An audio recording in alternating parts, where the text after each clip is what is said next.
Chapter 51. Scratched Names and the Door Behind the Wall. The next morning brought fog, not weather, but memory. Maplewood held its breath. Edwina stood in the blue parlor with a stack of old letters, freshly surfaced from beneath the floorboards. Each addressed to "My dearest V." None signed, all sealed with a pressed violet petal.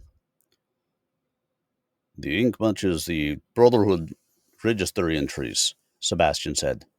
"Someone was hiding a relationship or a rebellion." Tabitha ran her hand along the baseboard. "Look here, there's a groove, a hidden door." They pried gently, revealing a narrow passage. Dust clouded out, carrying perfume and a low sobbing echo. Frank lit a lantern. Lewis stepped inside. Behind the wall, a sealed study, velvet draped. One desk, one diary. "Lady Violet's," Lady Elizabeth whispered. "She kept it here, where no one could burn it." They opened it slowly. The first page read, "If they erase me, may the truth find another writer." Edwina scanned the later pages. "She witnessed something, a falsified land grant. She tried to report it, and they buried her instead." A knock echoed through the walls. Not at the door, from within the study. Wellington darted into the corner, pawing at a worn tapestry. Beneath it, a portrait. Lady Violet astride a black mare, dressed in ceremonial riding cloak, the twin horse crest stitched above her heart. "She was one of the first Canadian witness riders," Lewis said, "and they erased her." The diary ended mid-sentence. "They've come for me. I hear boots on the stairs. I will not." The ink smudged violently. That night they placed the diary, the letters, and the violet-stamped page on the parlor table. The air shifted. Candles flickered. Thunder let out a low sound. Wellington watched the mirror. Lady Elizabeth lit the final candle. "You're not forgotten. Not any more." A whisper circled the room like wind down a chimney. "Then ride. Ride for what I saw." The mirror uncracked itself. Tabitha blinked. "She's gone. Or freed." Edwina nodded. "And now we carry it." Sebastian pulled out a map. "The land grant she tried to expose, it's still in use. East of Ottawa, the same symbol we've seen here before." Lewis clenched his jaw. "Then it's not just a hunting, it's a trail, and we follow it."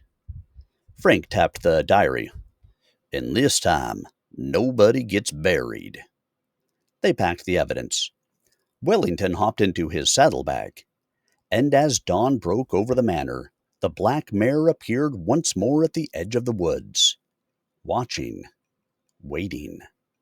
The truth had galloped through memory. Now it would ride into the light. Chapter 52.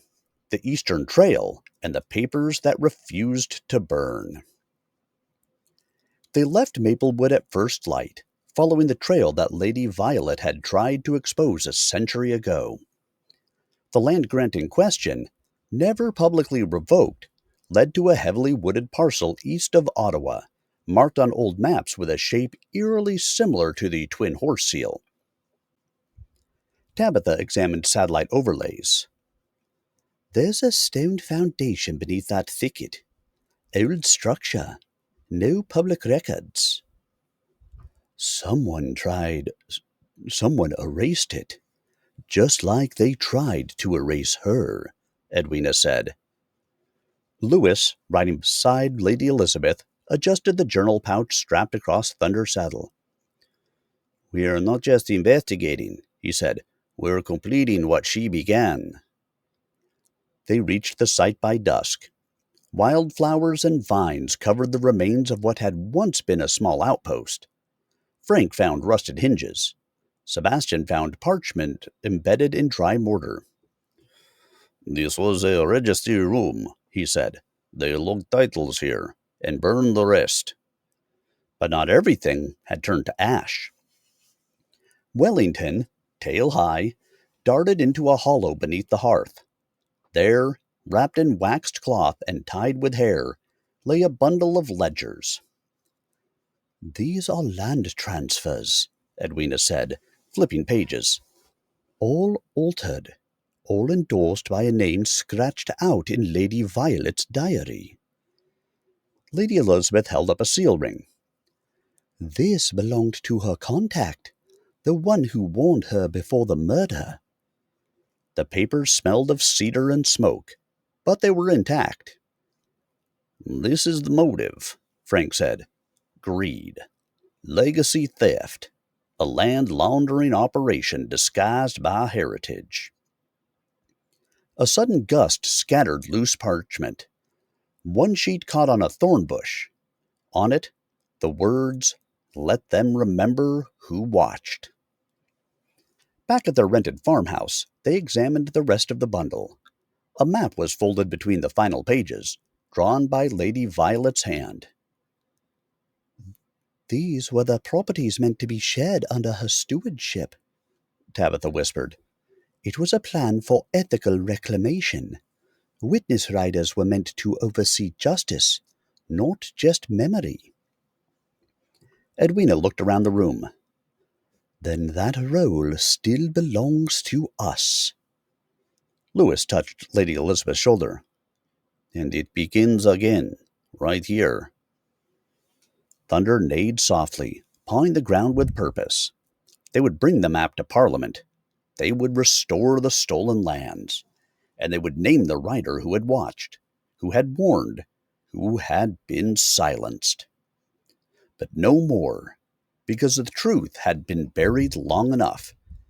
Now it would ride in daylight, and nothing, not even time, could stop it. Chapter 53. The Witness in the Woods, and the Circle Unbroken. With Lady Violet's map in hand, the team traveled further northeast, deep into Algonquin territory, where her records showed disputed land transfer tied to erased agreements. They arrived at the Kitigan Zibi community with cautious respect. The elders had already heard whispers of the map and the mare. "Your Violet was not unknown to us," said Elder Agnes Whitefeather, her voice quiet but firm. "She came here once, just before she died. She asked questions, she listened, and she left something." They were led to a longhouse at the edge of the water. There, wrapped in moose hide, lay a second map, drawn in charcoal and ochre, showing not just parcels of land, but movement paths, sacred gathering grounds, and old hunting corridors. "She brought our stories with hers," Agnes said. "She didn't plan to speak for us. She planned to ride with us." Sebastian matched the markings to Violet's map. "They're almost identical, but this version is older, and it adds context the Crown never recorded." Lewis nodded. "They were planning a joint witness charter, a treaty of truth, not just land ownership." Frank added, "And someone destroyed it to protect lies dressed as law." Lady Elizabeth stepped back, eyes scanning the cedar beams above. "It's all here, what she died for, and what they feared." Wellington leaped onto the bundle and batted out a strand of beads. A name was carved into one. "Makwa Song," Tabitha read. "A rider of both heritages, the first recognized dual witness." Edwina sat with Elder Agnes beside the fire. "If we bring this forward," she said, "we face backlash, lawsuits, denials." Agnes smiled. If you don't bring it forward, you risk silence again. That night, the team was invited to a fire circle. Drums played. Songs were shared. A child stepped forward and placed a carved horse beside Thunder. He watches too, she said, from long ago. Thunder lowered his head gently. Lewis and Lady Elizabeth stood side by side as the flames rose. We were chasing a murder, she said, but it led us to a memory. And maybe this is the real beginning, Lewis replied. The following morning, they made 3 copies of the restored treaty. One for the Federal Archives, one for the Algonquin Nation, one for Maplewood Manor, to hang in the blue parlor beside Lady Violet's restored portrait. Wellington curled on the table beside the ink. Edwina dipped the seal into wax. The black mare, somewhere in the pines, neighed once. The circle had never broken. It had only waited to be remembered.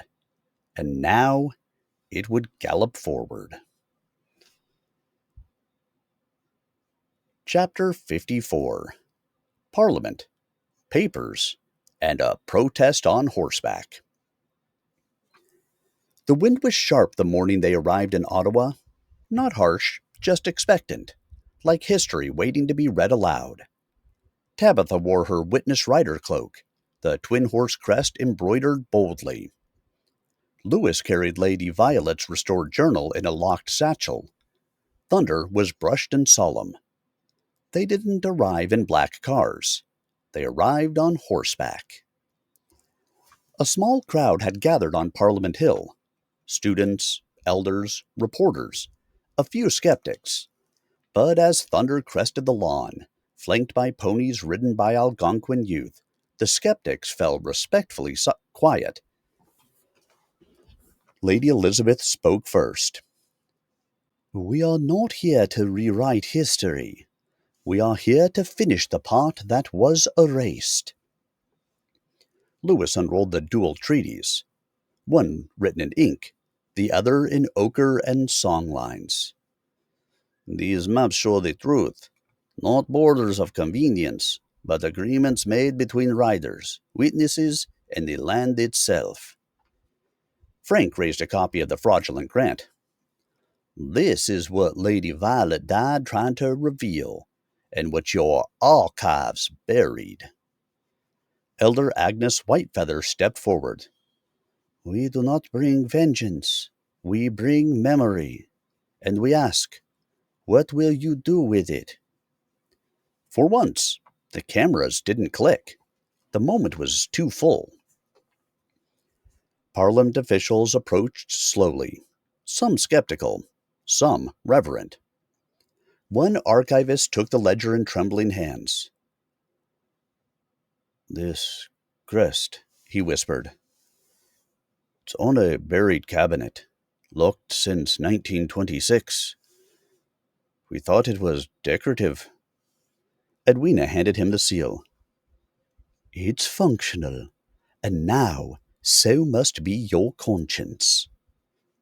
Inside, across stone floors and long hallways, they unlocked a cabinet untouched for nearly a century. Inside, more records, more letters, a final photo, Lady Violet, besides Makwa's song, standing in front of a foal that looked strikingly familiar. Thunder's great-granddam, Sebastian said, the one missing from the registry. They scanned and copied every page, filed it publicly, uploaded it globally. The witness was no longer hidden. That evening, the team stood on the riverbank. Lady Elizabeth handed a folded letter to Lewis. For the archives, but also for you. He read the first line and smiled. I would have waited 100 years, he said. She smiled. You didn't have to. Wellington pawed at the river's edge. Thunder stared northward. We go next to where she began, Edwina said. The foothills, Tabitha added. There's one last ledger, and maybe the final rider. Frank pulled his hat down against the breeze. Let's ride, while the trail's still warm. They mounted, and as they crossed the lawn, cameras finally clicked. But not out of spectacle, out of respect. The witness line wasn't a secret anymore. It was a movement, and it had just entered history's front door. Chapter 55: Shadows in the Foothills and the Final Ledger. The western foothills of the Rockies welcomed them with golden grass and wind-whipped clouds. The stories here moved with the herds, unrecorded by any pen, but known in hoofbeats. We're following a trace mentioned in the ledger from Lady Violet's archive, Tabitha said, bouncing gently in the saddle. A rider referred to as C.H., last seen crossing into Treaty 7 lands with a coated journal and a mare marked with ash. Lewis pointed to the pass ahead. That's the trail she would have taken, south of the Bow River. They were met at a ranch opposite outpost by a Blackfoot knowledge keeper named Isaiah Three Trees. She came here, he said. She didn't speak our language, but the mare did. He led them to a circle of stones tucked between aspen trees. There, buried in a cedar box, was the final ledger. Its leather was worn, but strong. Wellington brushed the cover with his paw, and the clasp popped open. Inside, names. Witness writers from both settler and indigenous lineage, signed in syllabics, in French, in Latin, and in hoofprint. Sebastian turned to the last page. C.H. Caroline Hawthorne, formerly of the Brotherhood, later witness in exile, confessed, redeemed, rode west with a warning. Lady Elizabeth raised her brows. Hawthorne? Frank muttered, That name keeps turning up like a bad penny. Lewis read the note beneath. She died protecting the foal of the last true mare. Buried her cloak beneath the bluff. Do not let this line fade. Isaiah guided them to the bluff. They dug gently. No force, only care. There, beneath layers of earth and red dust, was the cloak, still marked with the twin horse seal. Tabitha pressed a hand to it. She changed. She repented. She remembered. They burned sage and placed a carved horse totem beside the grave. She earned her place, Isaiah said. Back at the ranch house, they scanned the ledger and uploaded it to the witness archive. Lady Elizabeth sat quietly with Lewis under a lone pine. So many names, she said. So many silenced. And still, we ride. He kissed her hand. We ride because they couldn't.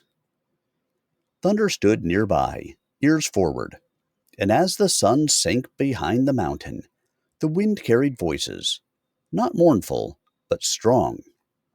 Riders remembered, witnesses unbroken, and somewhere, among the clouds, the black mare galloped west once more. The line did not end. It opened.